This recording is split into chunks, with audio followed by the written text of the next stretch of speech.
Hi friends, എല്ലാ കൂട്ടുകാർക്കും ജിഷ ബ്ലോഗ്സിലേക്ക് സ്വാഗതം ചെയ്യുന്നു. ഞാൻ ഇന്ന് ഇവിടെ തയ്യാറാക്കാൻ പോകുന്നത് നമ്മുടെ സിമ്പിളായിട്ട് നമ്മുടെ വീട്ടിൽ ഒരു അച്ചാർ പൊടി തയ്യാറാക്കിയാലോ. നമ്മൾ ഈ കടയിൽ പോയി വാങ്ങുന്നതിനെക്കാട്ടിലും നല്ല നമ്മൾ വീട്ടിൽ തയ്യാറാക്കുന്നത് എങ്ങനെയാണ് ഞാൻ കാണിച്ചു തരാം കേട്ടോ. അപ്പോൾ വീഡിയോയിലേക്ക് വരിക.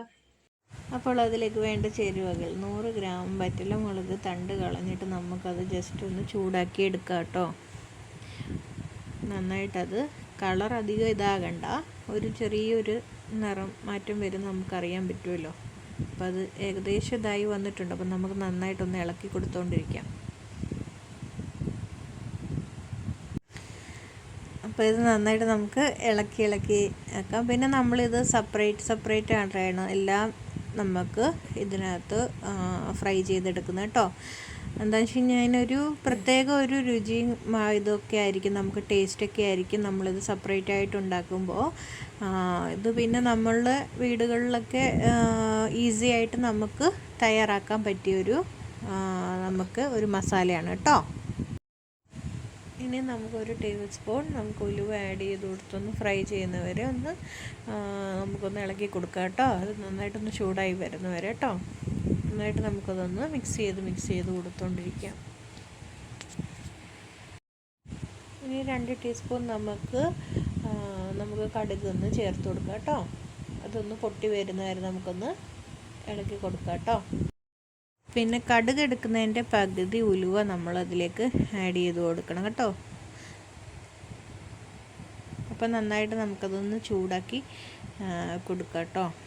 അത് നന്നായിട്ടൊന്ന് ചൂടായി വരുമ്പോഴത്തേക്കും നമുക്കതൊന്ന് ജസ്റ്റ് ഒന്ന് ഇളക്കി സെപ്പറേറ്റ് ആക്കി വെക്കാം കേട്ടോ.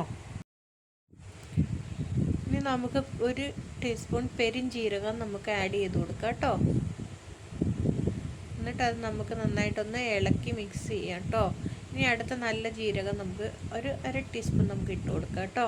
അതും നന്നായിട്ട് നമുക്കൊന്ന് ചൂടാക്കി എടുക്കാമേ. അപ്പം നമുക്ക് നന്നായിട്ട് ഇളക്കി അത് ചൂടാകുന്ന വരെ നമുക്കൊന്ന് ഇളക്കിക്കൊണ്ടിരിക്കാവേ. ഇനി അടുത്ത കരിവേപ്പില നമ്മൾ അതിനകത്തേക്ക് ആഡ് ചെയ്ത് കൊടുത്തിട്ടുണ്ട്, തണ്ട് കളഞ്ഞിട്ടാണേ. അപ്പോൾ അതും ചൂടായിട്ടുണ്ട്. ഇനി നമുക്ക് അതിലേക്ക് 1 ടീസ്പൂൺ നമുക്ക് മുതിര ആഡ് ചെയ്ത് കൊടുക്കാം. ഇനി അത് നമുക്ക് ജസ്റ്റ് ചൂടാവുന്ന വരെ ഒന്ന് മിക്സ് ചെയ്ത് കൊടുത്തുകൊണ്ടിരിക്കുക കേട്ടോ. അത് നമുക്ക് മിക്സ് ചെയ്യാം കേട്ടോ. അതൊന്ന് ചൂടായാൽ മാത്രം മതി. അപ്പോൾ അത് ചൂടായിട്ടുണ്ട്. അപ്പം നമുക്ക് ജസ്റ്റ് ഒന്ന് ഇളക്കിക്കൊണ്ടിരിക്കാം കേട്ടോ.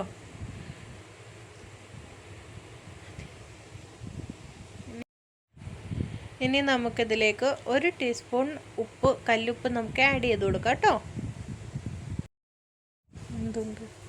അപ്പോൾ നമുക്ക് ഇത് ചൂടായി വന്നിട്ടുണ്ട് ഏകദേശം. അപ്പോൾ അതിലേക്ക് നമുക്ക് ഒരു 1/2 ടീസ്പൂൺ നമുക്ക് കായത്തിൻ്റെ പൊടി ചേർത്ത് കൊടുക്കാം കേട്ടോ.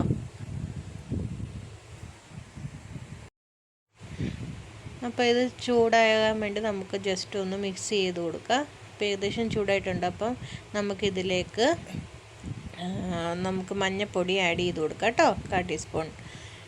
തീ ഓഫ് ചെയ്തിട്ടാണ് കേട്ടോ നമ്മളിപ്പോൾ ആഡ് ചെയ്തത്.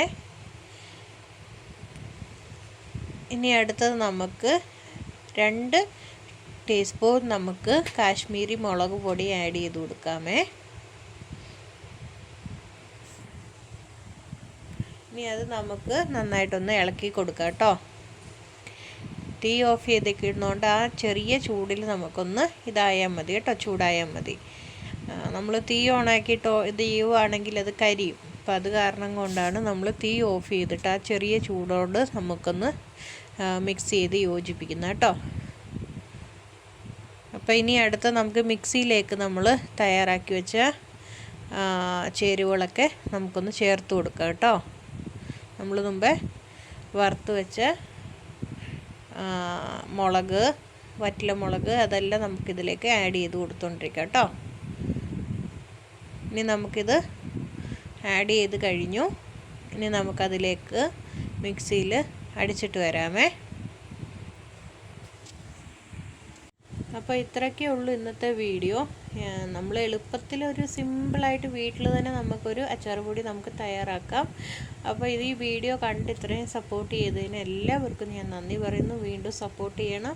നിങ്ങൾ തരുന്ന സപ്പോർട്ട് കൊണ്ടാണ് ഞാൻ ഇത്രയും എത്തിയത്. അപ്പോൾ വീണ്ടും നിങ്ങളുടെ സപ്പോർട്ടും ഷെയറും ലൈക്കും കമൻറ്റും ഒക്കെ നിങ്ങളുടെ പ്രതീക്ഷിക്കുന്നു. നിങ്ങളെല്ലാവരും എന്നെ സപ്പോർട്ട് ചെയ്യണമെന്ന് ഞാൻ നന്ദി പറയുന്നു. അപ്പം നമ്മൾ പൊടിച്ചു കൊണ്ടുവന്നിട്ടുണ്ട്. അപ്പോൾ അതിന് നല്ല പാത്രത്തിലേക്ക് നമുക്കൊന്ന് ആഡ് ചെയ്തിട്ടതൊന്ന് അതിൻ്റെ ചൂടൊന്ന് പോകുന്ന വരെ നമുക്ക് ജസ്റ്റ് ഒന്ന് പാത്രത്തിലിട്ടൊന്ന് പരത്തി വെക്കാം കേട്ടോ. അത് കഴിഞ്ഞ് പിന്നെ നമുക്ക് പാത്രത്തിലേക്ക് ഇട്ട് വെക്കാം കേട്ടോ. അപ്പോൾ നമുക്ക് സ്പൂണും കൊണ്ട് അങ്ങോട്ടും ഇങ്ങോട്ടും ആക്കി അതിൻ്റെ ചൂടൊക്കെ പോകുന്ന രീതിയിലാക്കി വെക്കാം കേട്ടോ. ഇത് തണുത്ത് കഴിഞ്ഞ് കഴിഞ്ഞാൽ നമുക്കൊരു ഡബ്ബയിലാക്കി സ്റ്റോർ ചെയ്ത് വെക്കാവുന്നതാണ്. നമ്മുടെ ആവശ്യത്തിനനുസരിച്ച് നമുക്ക് ഉപയോഗിക്കാൻ പറ്റും. അപ്പോൾ ഇത്രയും നേരം വീഡിയോ കണ്ട എല്ലാവർക്കും താങ്ക് യു.